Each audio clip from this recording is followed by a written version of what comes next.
We begin the learning of Chok Yisrael, Mishpotim, Yom Chamishi, day 5, Be'ezras Hashem Yisbarach.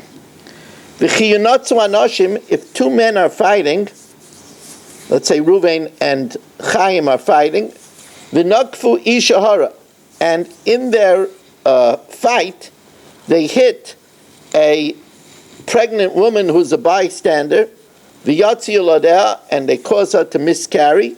V'lo yi'asan, but the woman does not die.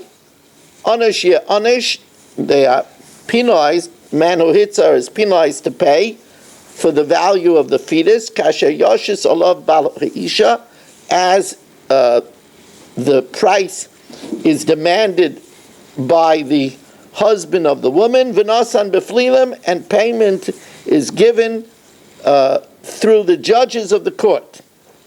V'arei yinson govrin v'yimchun itza ma'adyo v'yipkun valdoha v'lo yehe mosa iskaba yiskevei kamad yishavei aloi balo d'itza v'yiten min meimer dayana.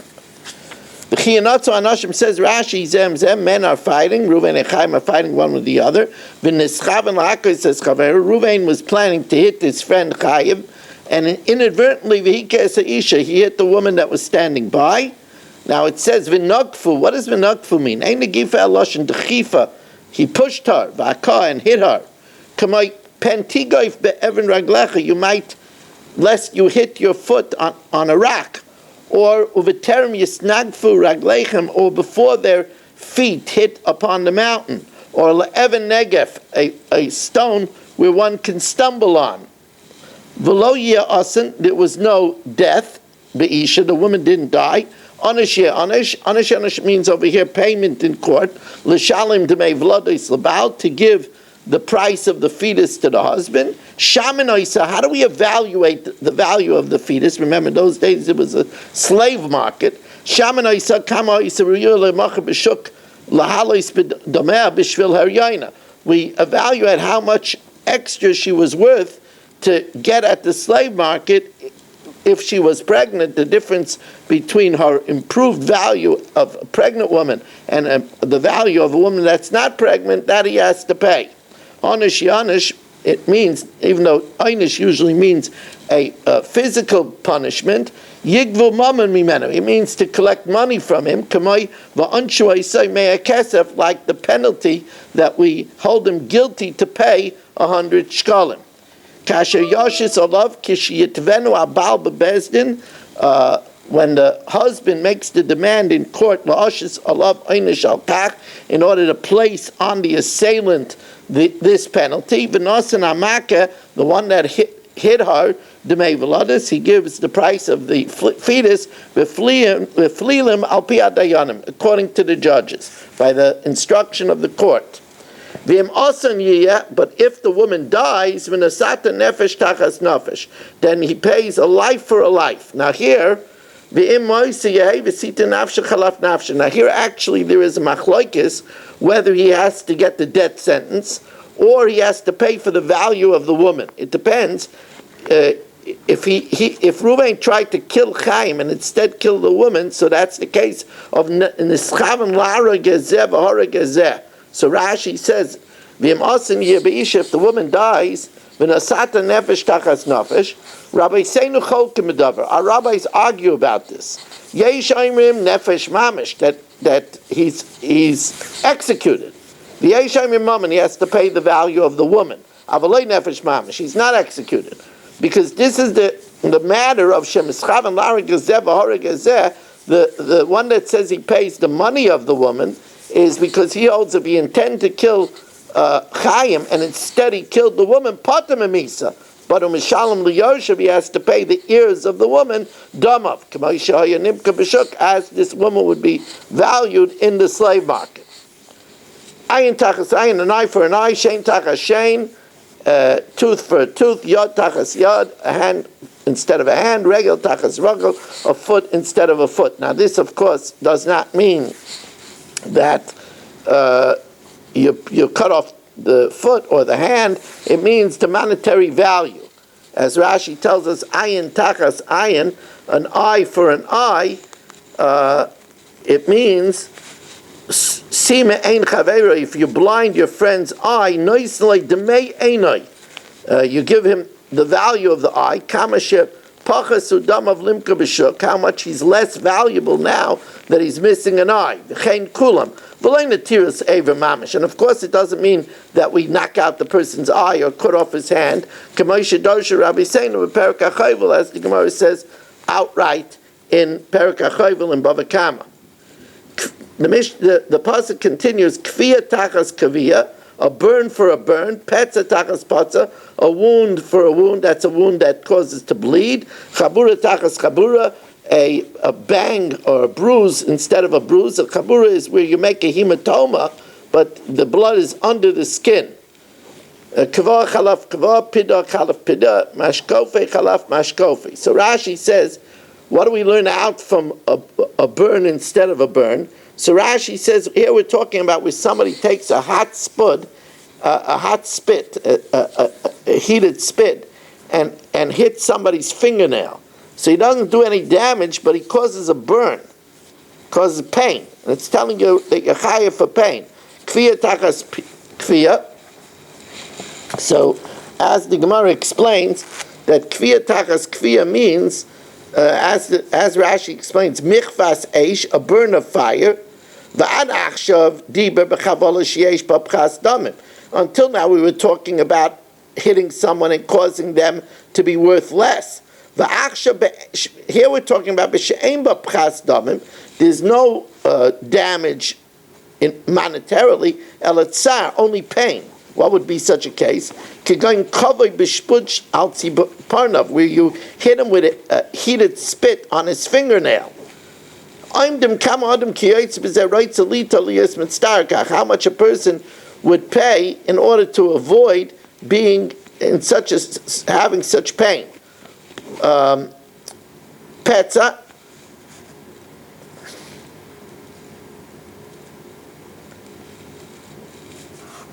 says Rashi, petza tachas petza, so we're going to have to understand what's the difference between a petza and a chabura. So Rashi says, petza imaka mitziyadam, that's a wound that causes bleeding. Shepotza es b'sayrei, which in Old French is naverdura ulaz, hakol lefi mashu, and it depends. Did you do damage or not? Im yesh b'pchas damim, if he's worth less, noisei nezik, then you have to pay how much he's worth less. V'im nafal mishkav, if he has to go into bed, noisei shevis, you give the unemployment, v'ripui, and price for curing him, or baishis for humiliation, v'tzar, and pain. Or mikra zeh yesahu, this is an extra pasuk, u'bachayvel doshu rabbi seinu, this is interesting. L'chayev al tzar afilu b'makom nezik, to make a person pay for pain even when he already pays for the limb.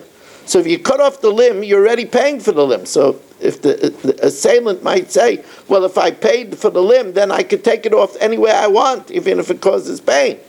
Because even though he gives him money for his hand, we don't exempt him from paying for the pain. That he should say, since I'm already paying for the hand, so I can cut it off. No, we tell him, no, you have to cut it off with anesthesia. Since you cut off and made pain, you have to pay for the pain independently. You should use anesthesia. He cut it off with iron and caused pain, so then he has to pay also, even though he pays for the value of the hand, he has to pay for the pain as well. Now, the last phrase used in the pasuk is chabura. Now, what's chabura? Says Rashi, that's a bruise that the blood congeals under the surface. It's called a hematoma. The skin opposite it is reddened. Veloshin chabura taya balaz. It's an old French taya. The leopard doesn't change its spots, so it's like a spot. And v'targumai mashkoife. Mashkoife means a bruise. Loshin chavata, it means a bang. Batdura balaz. V'chein shtufos kadim, when the crops are blasted by the eastern wind, and shkifon kidam, it's bruised by the eastern wind, and that's kavutas beruach, blasted by the wind. V'chein ala mashkif, when the door closes upon the lintel. Why is it called a lintel? Al shem shadelis noikesh alav, because the door bangs onto the lintel. The final pasuk, if a man knocks out the eye of his servant, or the eye of his maidservant, and destroys it, he has to send the Eved Kanani free because of his eye. Instead of his eye, that's what we say, that he goes out b'shein v'ayin, with a tooth or an eye. Now Rashi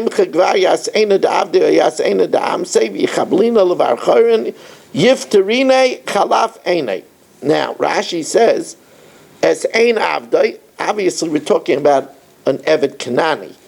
Aval Eved Ivri, but if he's a Hebrew slave that stays for 6 years, ein a yoytze b'shem vayin. He doesn't go out with a tooth or an eye. You have to pay for the tooth or the eye, but he doesn't go out. It says earlier, he doesn't go out like the Eved Kanani. Tachas einoi. Now it's not just an eye. He goes out also with any of the 24 tips of the limbs, which we'll see is the tips of the 10 digits of the hand and the 10 tips of the toes. That's 20. Etzboi, so yadayim v'raglayim, that's 20. Ushtei aznaim, the tips of his 2 ears. V'achaitim, the tip of the nose, so that's 23. V'roish hagviyah, and the tip of the male organ. Shugido ama, the male organ. So then, if it's true by all of these Rashi Evarim, then why does it single out Shein v'ayin?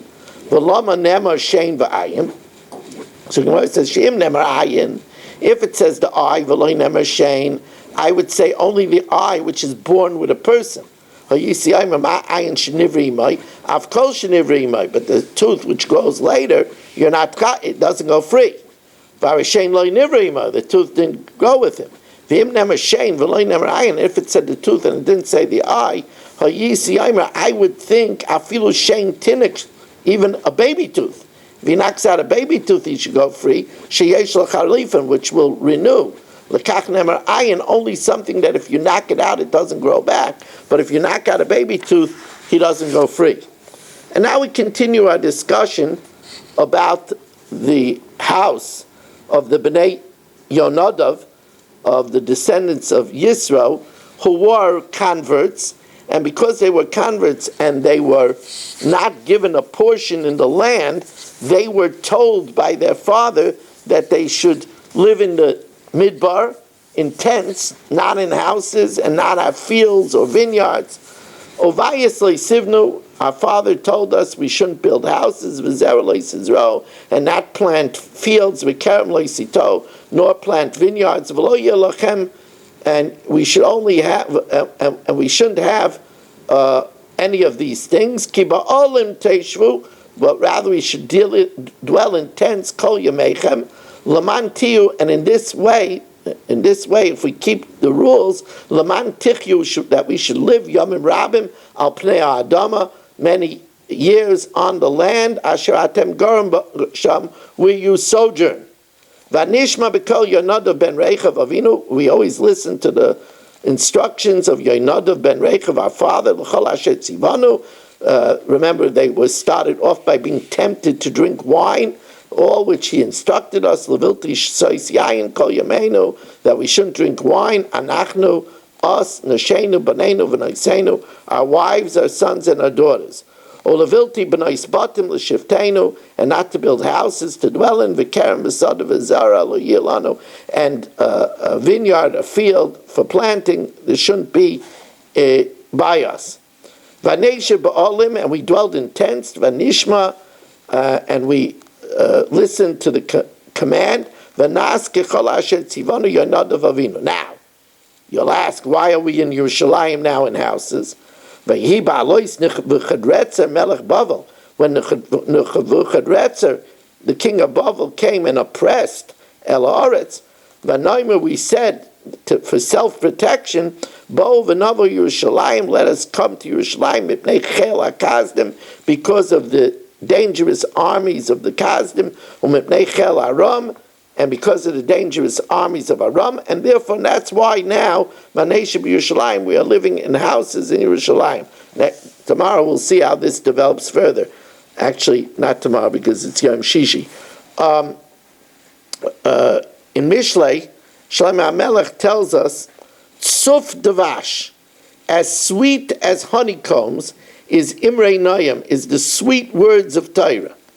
Mosai Klanefesh, it's sweet for the soul, or Marpei Lo Etzem, and it brings cure to the bone, right? That's what it says, that Torah is Mesukim Midvash V'Noifes Sufim. Real Torah, if the Yetzer Hara doesn't get in the way, is extremely sweet. That's why we in Birchas HaTorah we ask all the time, Harevna Hashem Elokeinu es divrei sarascha b'finu, make it be sweet in our mouths. And of course it's health, like we said, Ulechol b'sarei marpei, the Torah brings health to all flesh. Yesh derech yasher lifnei ish. Here, the Shlomo HaMelech warns us that many times people think that their way is straight, is yashar, yashar, yashar. They think it's straight, but v'achrisa darchei mavis, but its consequences are death and Gehenna. Person should not trust because the Yetzer Hara does a good job. Here's a person, he thinks it's very relaxing to smoke. He doesn't realize v'achrisa darchei mavis. Here's a person that it makes sense for him. Why should he waste time? So he drives 90 miles an hour. And then Chas v'Shalom, he gets a blowout. V'achrisa darchei mavis. Nefesh Amel, the soul that toils, amloloi, toils for itself.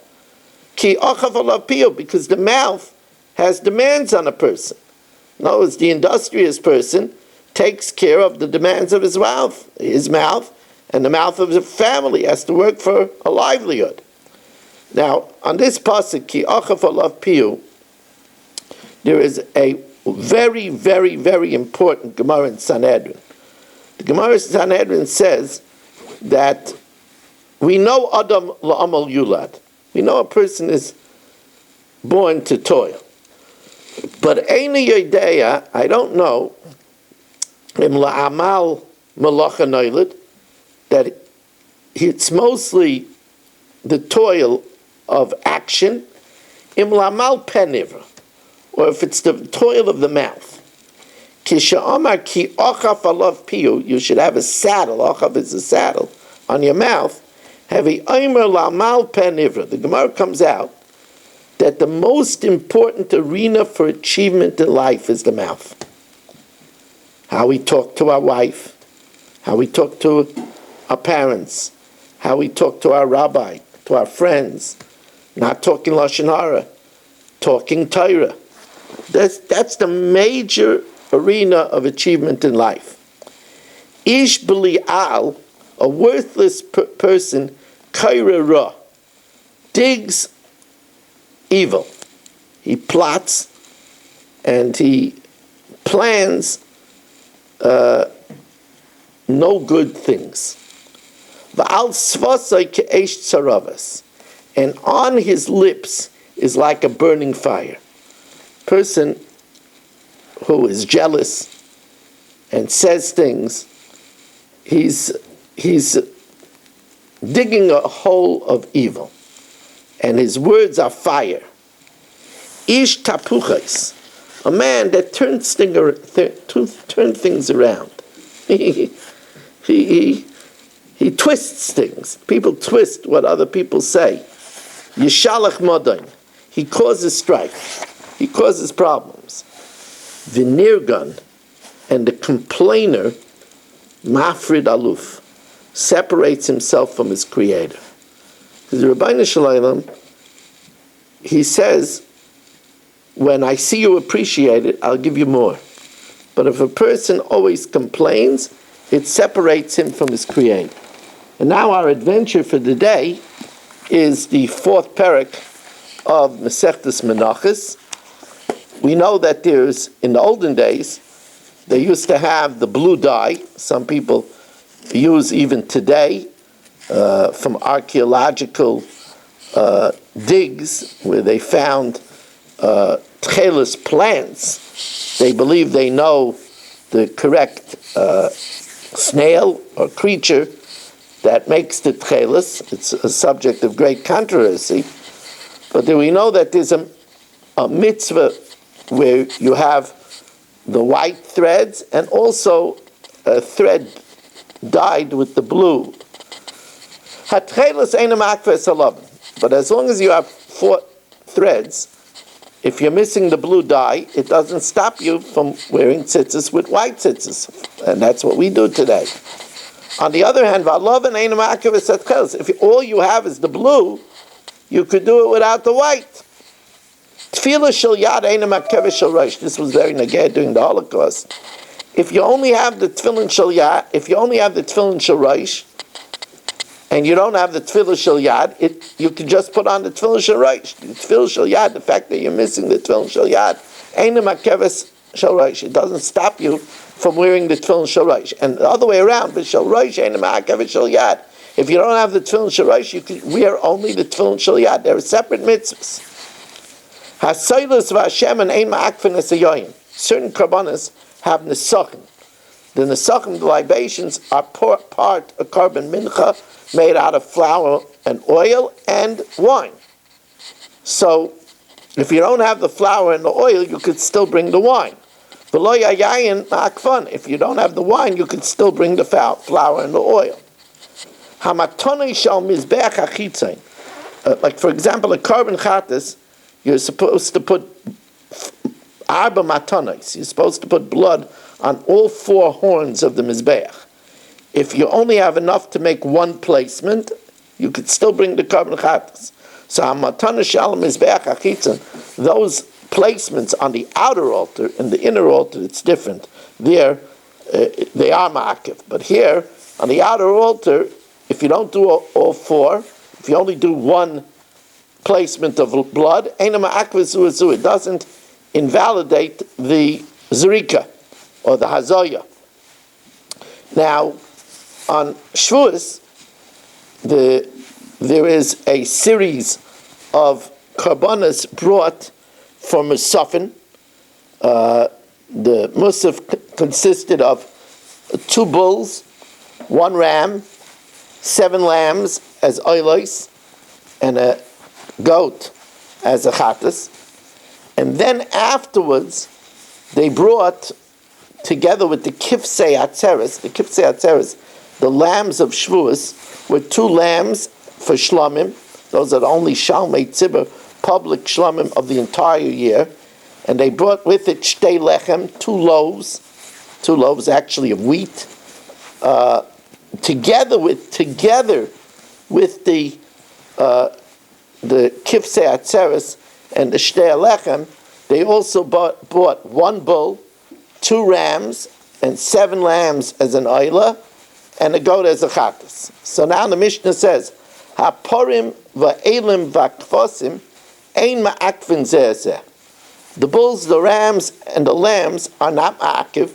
That means that if they let's say they didn't have the musaf bulls, they didn't have the musaf bulls, they could still bring the bulls with the shtei alechem, or if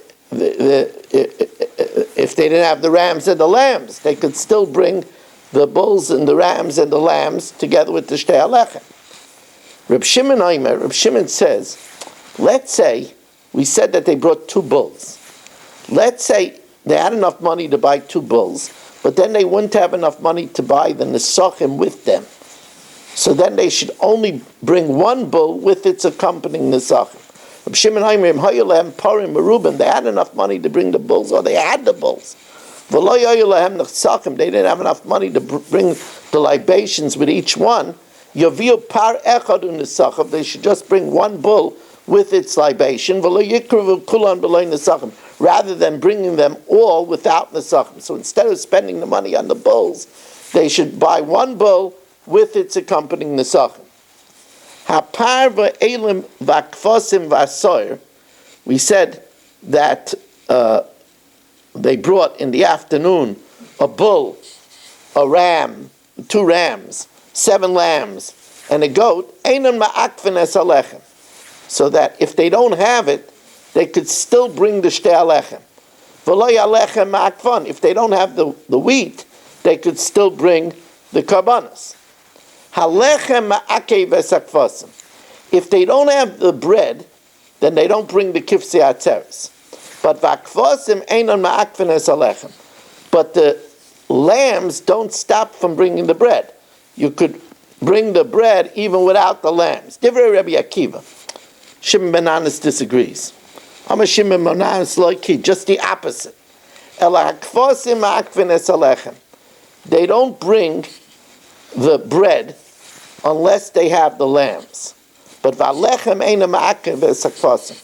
But they'll bring the lambs even if they don't have the bread. Shekein matzino. What's the proof that they brought the lambs even if they didn't have bread? Because they brought the kifsei atzeres in the 40 years in the midbar, even though they didn't have bread because there was no bread. They ate man. There was no bread. Shekein matzino k'sha'yu Yisrael b'midbar arba'im shana, when Klal Yisrael was in the midbar 40 years, karvu kvasim b'lo lechem. They brought lambs without bread because they didn't have bread. It was only man. Afkan yikru kvasim b'lo lechem. They brought lambs without bread. Amar Reb Shimon. So Reb Shimon says, I'll tell you the truth. The halacha is like Shimon ben Anas, but not for his reason. Halacha k'divrei ben Anas, aval ena tam k'dvar, not for his reason. Because he brings a reason because they brought the kifsei atzeres in the midbar, and there they didn't have bread. They didn't bring the kifsei atzeres in the midbar. Because the kifsei atzeres is given to us in the karbanos of Vayikra, in Parshas Emor. And whatever was said in Vayikra, they didn't bring in the midbar. The karbanos that are in what we call numbers, Bamidbar, Karv Bamidbar, they offered in the midbar. But the Kalam of B'teres Kahanim, which includes the Kifsei Atzeres, like Karv Bamidbar. They only brought Mishabal La'aretz only when they came to Eretz Yisrael, Karv Elu Ve'elu. So if I don't hold of Shimon ben Anas' reason, then why do I say that Yikru Kvasim B'lo Lechem, that we bring the sheep without the bread? You know why? Because the sheep have a matir. The matir is the sprinkling of the blood. So they don't need the lechem. But to bring the lechem without the sheep, the lechem doesn't have a matir. The lechem's matter is the blood of the sheep. So to bring the lechem without a permitter, we don't do.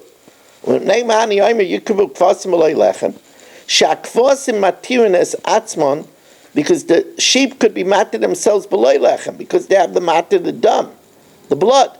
But lechem below kvasim, but to bring the bread without the sheep, ainly miya tirana, there is nothing to be matter it. Now, Hatmidim ein ma'akfin es hamusafim. That means, normally the first thing that's brought in the morning every day is the carbon tamid. That's why it says ha'oila. Ha'oila means the oila. It's offered first. Nothing is offered before the tamid shel shachris. But if you should bring the musafim before the tamid, it doesn't invalidate it. So hatmidim ein ma'akfin es hamusafim. V'lo musafin ma'akfin es hatmidim. The same thing is you're supposed to bring the carbon musa before you bring the tamid shel bein ha'abayim. But if you bring the tamid shel bein ha'abayim first, it's okay. V'lo musafin ma'akfin zeh. And musaf are not ma'akfin. Now remember we said that by the musaf there's oilois and achatas.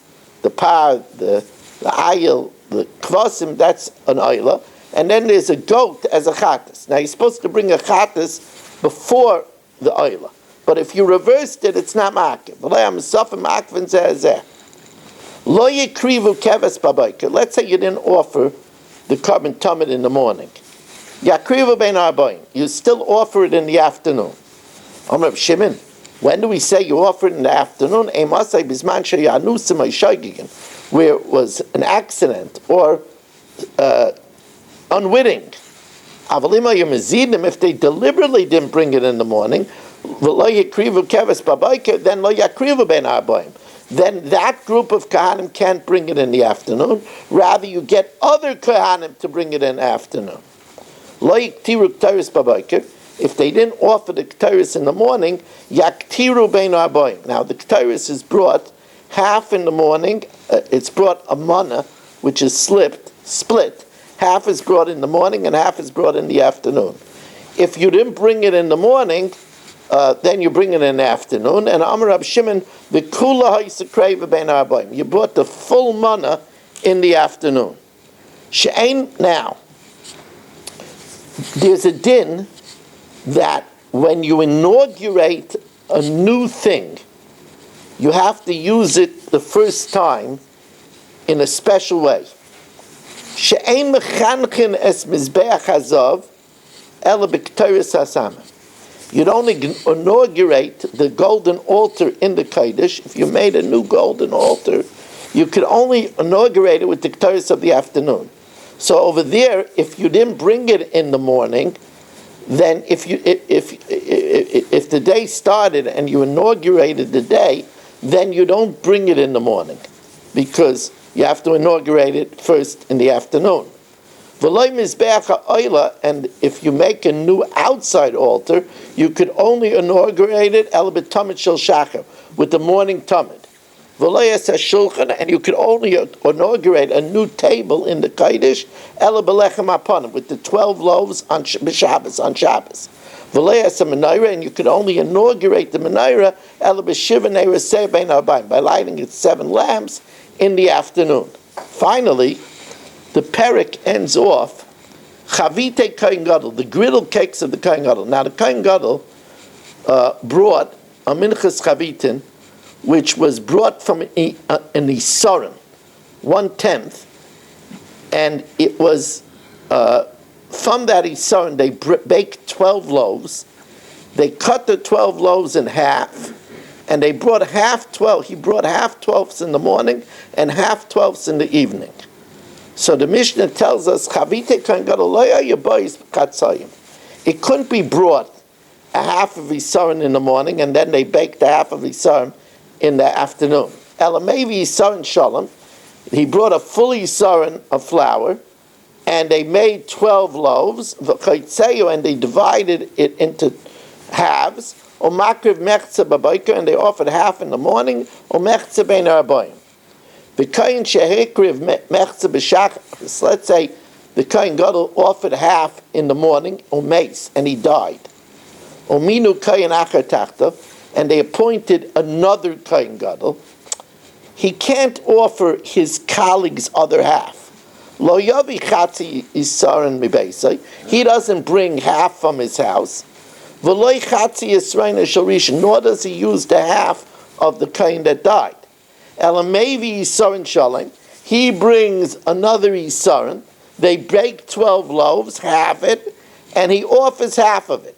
So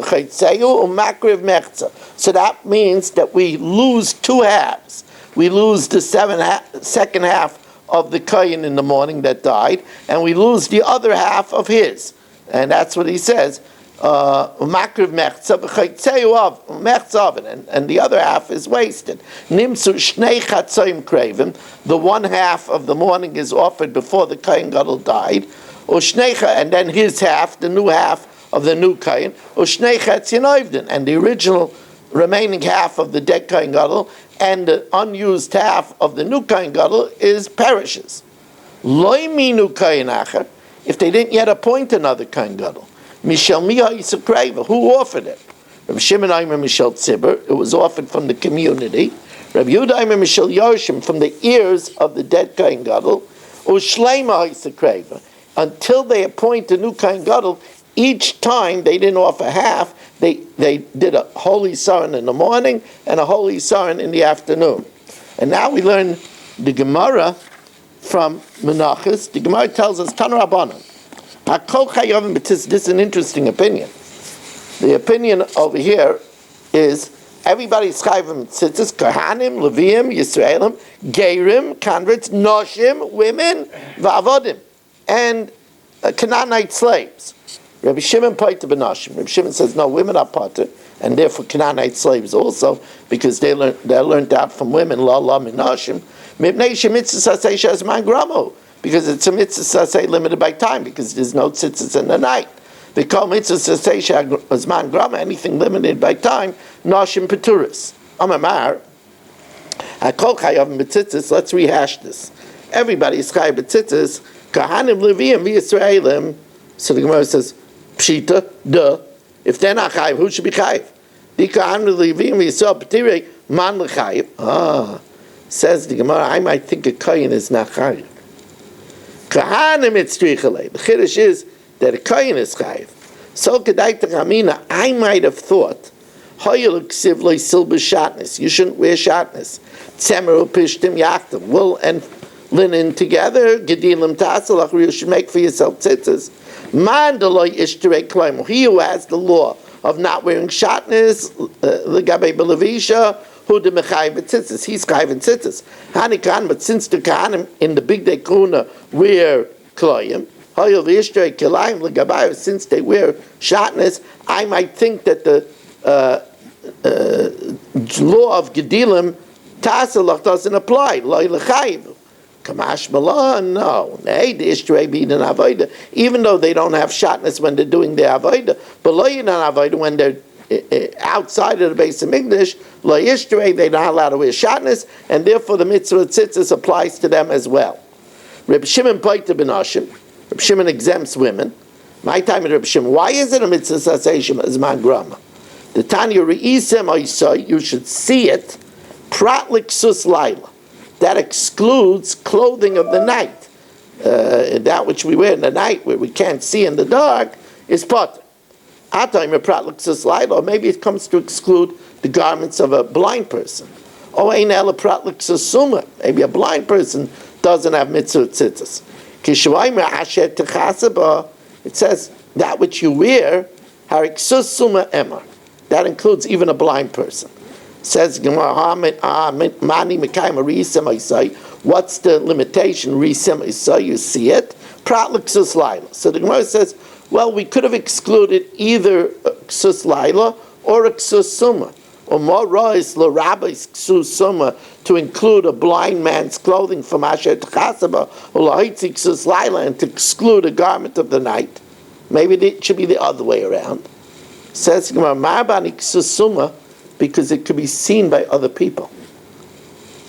Where the room is dark, nobody could see it. Nobody could see it. The Rabbanan, what do they do with Re'isa Maisai? If they don't hold it excludes Ksus Laila, then what do they do with Re'isa Maisai? My Avdalai. You see the tzitzis and you remember something else. Rei mitzvah zu is a char mitzvah acheres. What mitzvah? Mitzvah acheres atluya ba. Ve'ezu zu kriyishma. Seeing the tzitzis will remind you to say kriyishma. Why? The Tanan me'emas say korin shema b'shachris. When do you say shema in the morning? Mishiyakir ben chelis 11. When you could see the difference between the white string and the blue string. So therefore, since the time of Kriya Shema is dependent on when you could discern the white and the blue, it'll remind you to say Kriya Shema. Tani Yidduch in another brayso, Uriisem Aisayu Zachartem Rei Mitzvah Zu or Zachar Mitzvah Acheres Hasmuchala. See this mitzvah and remember another mitzvah alongside it, and always remember not to wear shatnez. Reizu Zuzu Mitzvah Kloyim, because it's put alongside the mitzvah of tzitzis. Tichsiv leisil b'shatnez, tzemer pishtim yachtav. You shouldn't wear shatnez, wool and linen together. Gedilim tasalach, make tzitzis. Tani idach, or isam aisayu zachartem es kol mitzvahs Hashem. You'll see the tzitzis and remember all the mitzvahs. Why? Once you become chayiv with this mitzvah, you know it's day. And nischai b'kol mitzvahs kulan, you're chayiv in all the other mitzvahs of the day. Like, for example, shachris, mincha, putting on tefillin, all the mitzvahs that are in the day. Others say it means when you see it, because you're a bar mitzvah, And therefore you have a mitzvah to wear the tzitzis. Now it will remind you to do, that you're now chayiv to do all the other mitzvahs. That's another pshat in Rashi. And now we learn a very interesting Zohar. The Zohar talks to us why Daniel, Hananiah, Mishael, and Azariah were worthy of open miracles. Daniel was worthy that he was lowered into a pit of lions and they didn't attack him. And Hananiah, Mishael, and Azariah were put in a fire and they didn't burn. So the Zohar addresses why they were worthy of this. Very interesting Zohar. Tana, B'ma zochu Daniel, Hananiah, Mishael, Azariah, in what merit did Daniel, Hananiah, Mishael, and Azariah merit ishtazivu me'inu nisyone, that they were saved from these challenges? Ella begin deloy istavu b'meichleihen. They were put in a very challenging situation. Nebuchadnezzar drafted them into his service, and Nebuchadnezzar was very, very makpid on the health of his men. And he had a strict menu. And the menu included meat and milk and cheese, and they were moise nefesh, and they existed just on seeds, like Esther Amalka. Ella begin deloy istavu b'mechloihen. They didn't defile themselves with non-kosher food. Amr Rav Yehuda Ksiv, it says in Daniel, Vayatzam Daniel alibai, Daniel set his heart, Ashalo Yizgael, he won't pollute himself, v'pas bag hamelech, with the stipend that the king gave. V'tana b'stima de masnisan, and the Mishnah reveals to us that meichla da'u rasha, the food of this wicked king, bisra b'chal v'hava, it was meat and milk, ugvina and bisra, and cheese with milk, bar meichla nacharanin, besides other abominable food. V'das salak le b'psurei b'chol yom, and the king had this food on his table every day. V'Daniel is tamar mehai, and Daniel, who abstained from eating it, kadramu yaseh leguva dar yavasa, when they lowered him into the pit of lions, ishtalim b'tzulma demare, he maintained the tzelem elikim. He didn't lose it by eating food that wasn't kosher.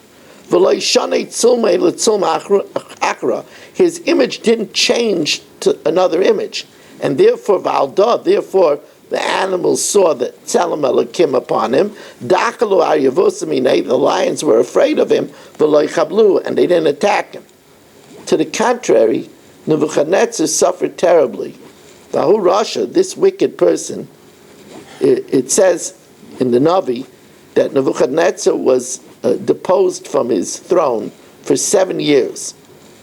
Vahu Rasha b'shata de malchusa is ade minei, when the throne was removed from him, v'im chevas bru'av medore, and he had to live in hiding amongst the animals. Ade tzulma de ampoi minei, he lost the image of his creator. He because he ate of all of these unclean foods. From the day that he was removed from the throne, lo yischaze tzulma de barnash, his image did not look like a human. The kol be'ira da'aseh, and any animal that came upon him, ischazi leitzulma de zine v'nukve, he appeared like the female of that species. So if a lion came upon him, he appeared like a lioness. V'ava'asyan alei kulu, and therefore they forcibly mated with him. When a tiger came upon him, he looked like a tigress, and he had to mate with all of these animals. Many times the animals would have eaten him, except except for the fact that he was fated to be punished by having to sleep with all these animals. Now, why was he given such a punishment? Because Nebuchadnezzar, when he captured kings, he sodomized them. He was arrogant over the kings, and he sodomized the kings.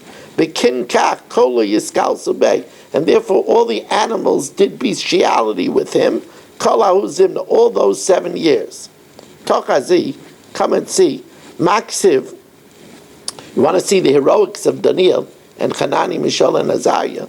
Olamixas Yom Masara, what happened is Daniel said, I won't eat the diet, and after 10 days you'll see that existing on the seeds, I'll be as stronger than your men.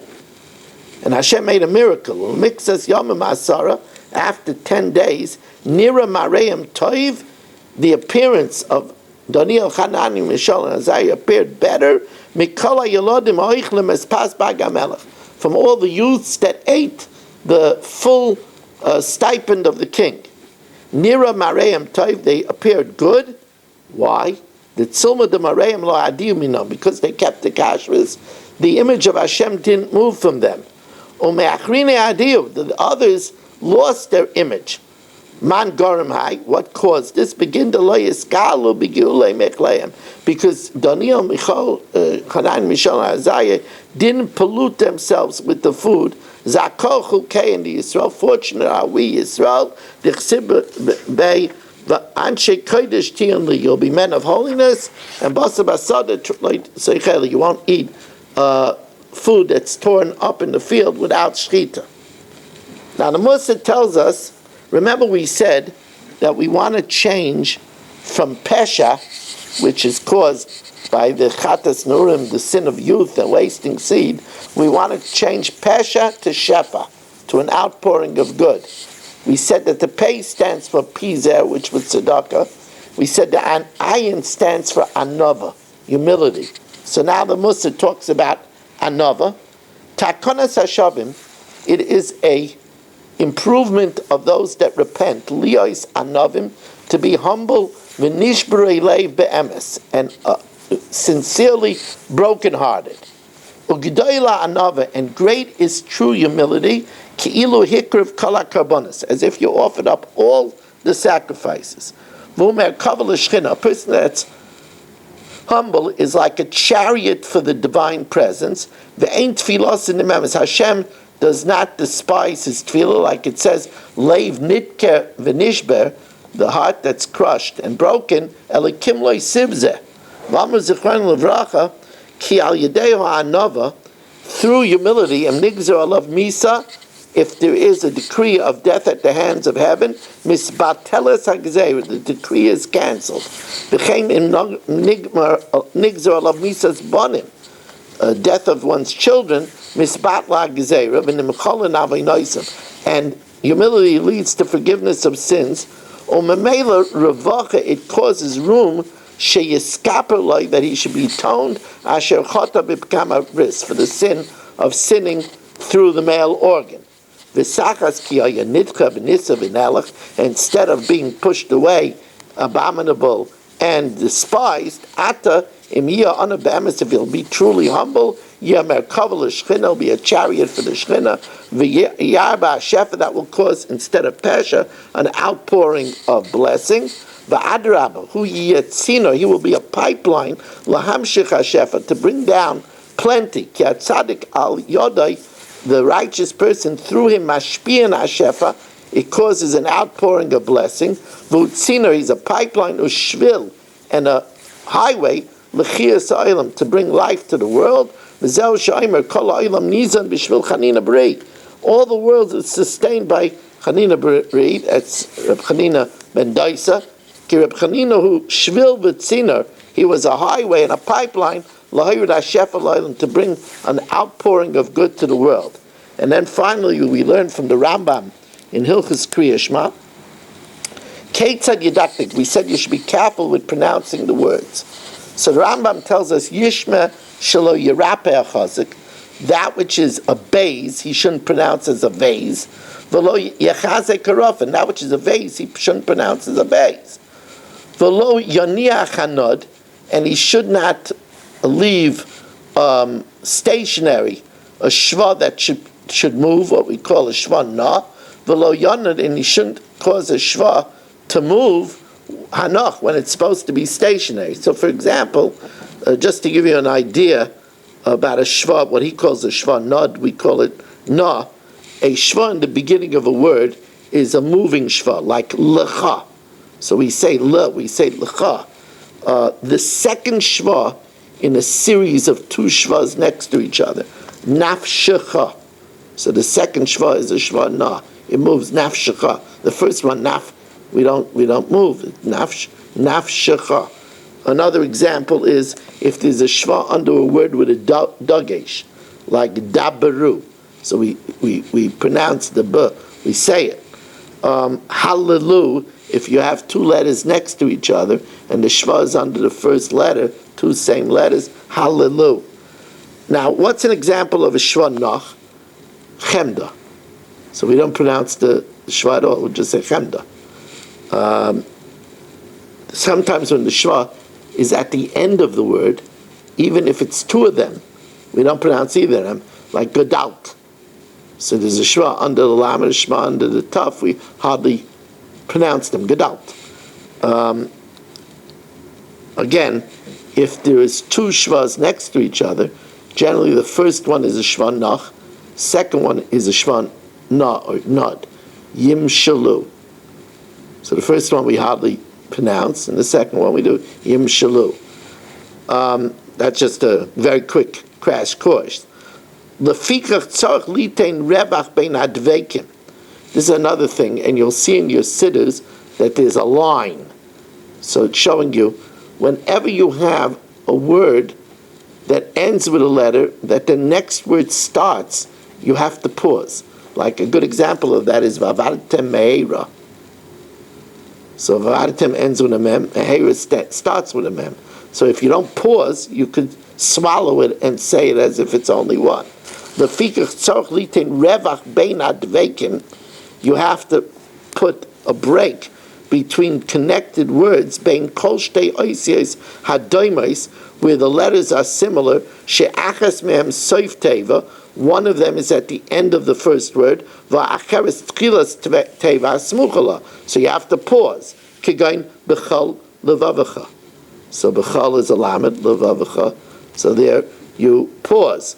Kairei b'chal, and then b'shaya you stop, v'chayzer v'charei levavacha. V'chein v'avadetem meheira. You have to pause. Hakanaf psil. Now that's a kiddush, even though hakanaf is rafa and psil is chazak, still he says to pause, because they're both pays. V'tzarich levayer zayin shel tizkeru. You should make sure that you don't say tizkeru, because then it sounds like you should become shikr, or that you should doing it in order that you should get schar. Right? So you say laman tizkeru, pronouncing the zayin. V'tzarich lahalech harich bedalet shel echad. You should say the dalet echad long, so that you have in mind echad, aleph is one, ches is the 7 heavens and 1 earth. That's why ches is 8, and dalet is the 4 directions. This is what Kitzur Shulchan Aruch says. V'tzarich laharich bedalet shel echad k'dei she'yimlichu, that you point to Hashem b'shamayim of earth over the heavens and the earth, and dalet ruch is the 4 directions. V'tzarich shelo yachtoif b'ches. Don't swallow the ches, because if you go through the ches of echad too fast, then it might sound that you're prolonging the aleph, and then it could chas v'shalom sound like you're saying echad. Who is one? So don't tzarich shelo yachtoif b'ches kedei shelo yeh ka'emer. It shouldn't be chas v'shalom as you're saying echad. Who is one?